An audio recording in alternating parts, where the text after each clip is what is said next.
Have you ever had the misfortune to be on public transport when an aggressive person has been close, intimidating you and all those around you? Do you say something and risk the person's attention coming onto you? Or do you just keep your eyes down and mind your own business?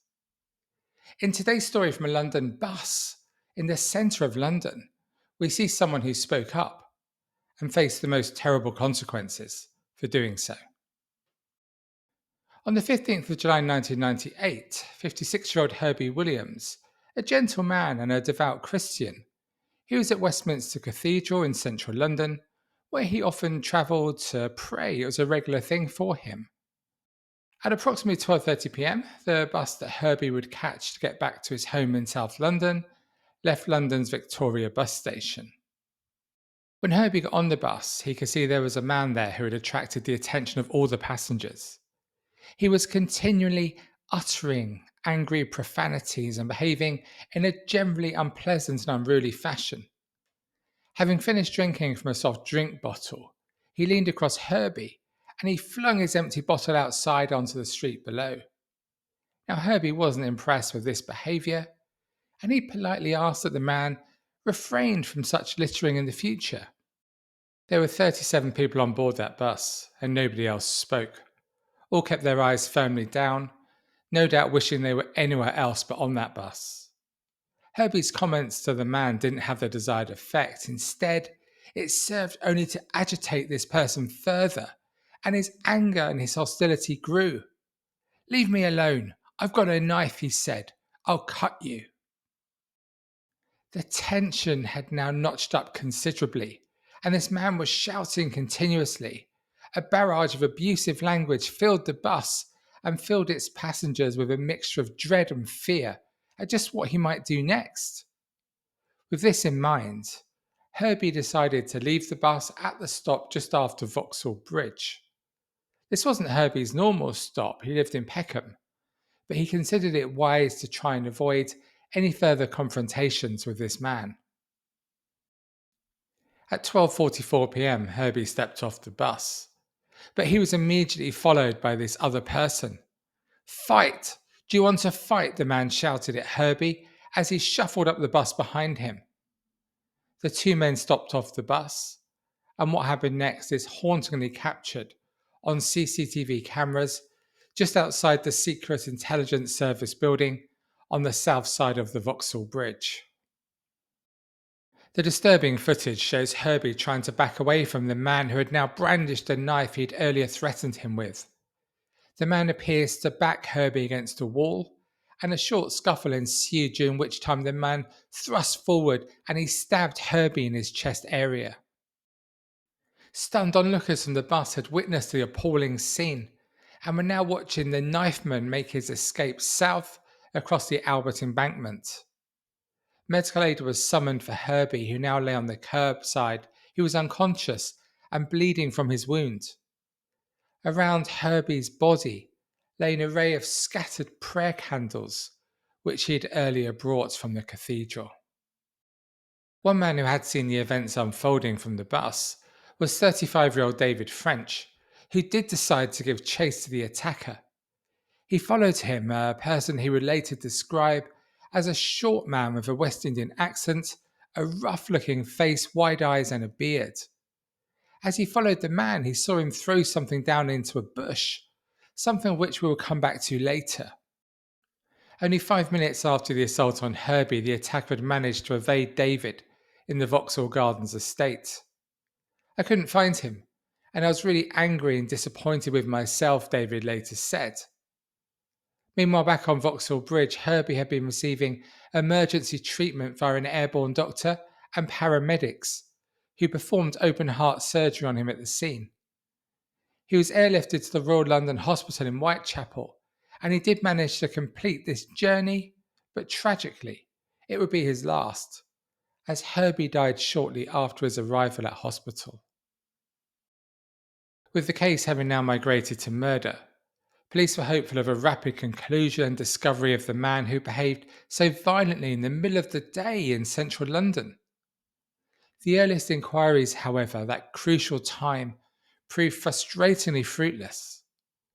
And remember that item the killer had thrown into the bush? No murder weapon, unfortunately.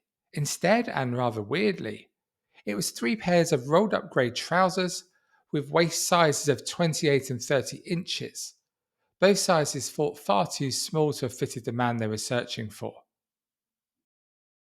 As time went on, of the 37 passengers aboard the bus that day, only 14 came forward in the first few weeks following the murder, and police were of course keen to speak to the remaining 23 passengers who may have had that one crucial piece of information that was needed. In the hope of drawing more witnesses forward, police chose to appeal through the BBC's Crime Watch programme, when it was a great programme, remember, before they started mucking around with a format that worked. And the case was broadcast on Tuesday, the 8th of September, 1998. An artist impression made up from information provided by the man who had followed the attacker, David French, was showing on the programme. And as well as appealing for those outstanding passengers to make themselves known to police, they also reached out to anyone who did or had worked in the mental health sphere. The inference here being that the perpetrator may have been suffering from some form of mental illness, with presenter Nick Ross presuming that the man was, in his words, psychotic. Remember, this was 27 years ago. As well as the passengers on the bus, a stream of vehicles had passed the lunchtime attack, and detectives were certain that dozens of these people would have seen something. One officer said, "We want to speak to anyone who saw any part of this incident. The man we are hunting is very dangerous, and he could do it again." The killer was described as a black man in his 40s with a short afro haircut and a grey flecked beard. The following morning, after the televised reconstruction and appeal, the print press were also showing images of the suspect.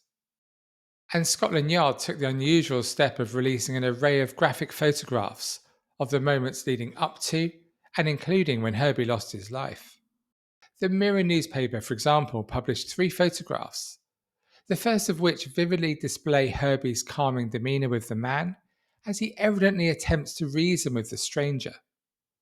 The other 2 pictures show the sudden escalation in violence as Herbie is attacked. It soon transpired that the artist's impression would prove crucial in the hunt for the killer, thanks to its astounding accuracy. On Friday, September the 18th, 10 days after the Crime Watch appeal, Murder Squad detectives had received over 300 callers from the public about who the culprit could be. Initially, excitement was high as 10 callers had all given the same name, but the police swiftly eliminated this man from their inquiries. Fortunately, however, this distinctive effort of the man had brought forward another name, another very promising name, that of Martin Gibbs, an unemployed 46-year-old man of Kennington, South London. Police were able to arrest Gibbs in Brixton before hauling him in for questioning at Tooting Police Station.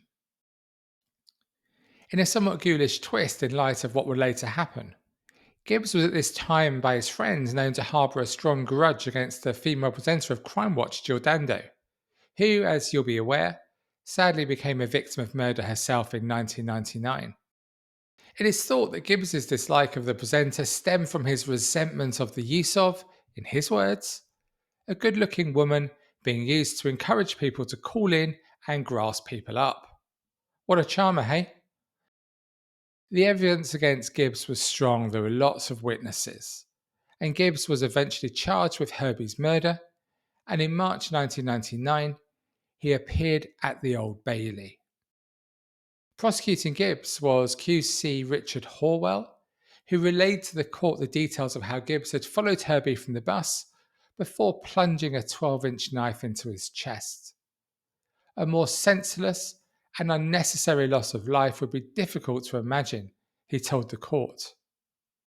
Having pleaded not guilty, Gibbs's defence was based on the fact that he'd been drunk, and he'd acted merely in self-defence as Herbie had provoked him. Implausible as this defence certainly sounded, there is of course always the element of jeopardy that a jury can be carried along by a defendant's version of events, as we know. there are plenty of innocent people in jails.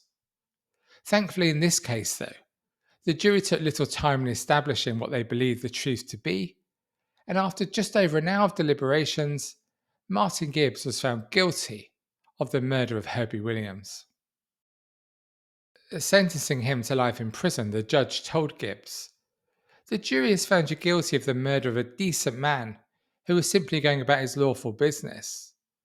He ordered Gibbs to serve life in prison. The judge also expressed his admiration towards David French for the bravery that he had demonstrated. Following the guilty verdict, I don't think you'll be surprised to hear that the court was advised that this incident had not been the first time that Gibbs had committed a violent offence. It was heard he had a list of over 20 previous convictions, including wounding a former girlfriend with a knife, as well as carrying knives in public spaces on multiple occasions.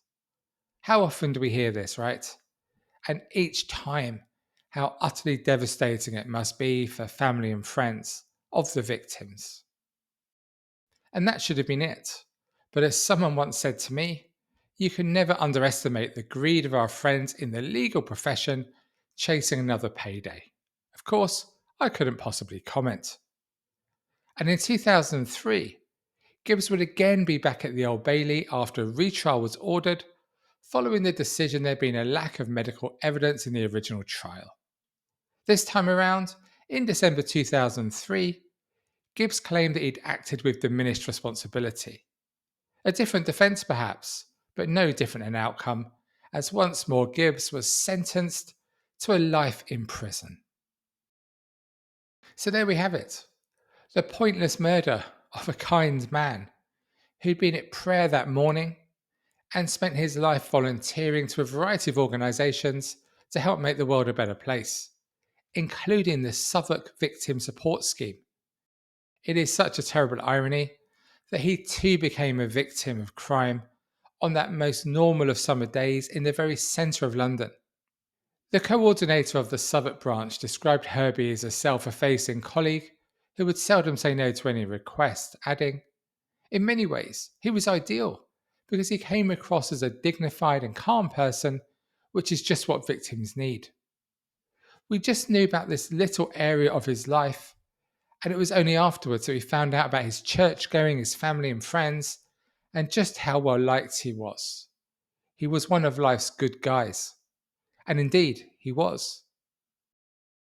Thank you so much for watching this video. I hope you found it of interest. If so, please do watch one of my others. Until next time, I've been Adam Lloyd.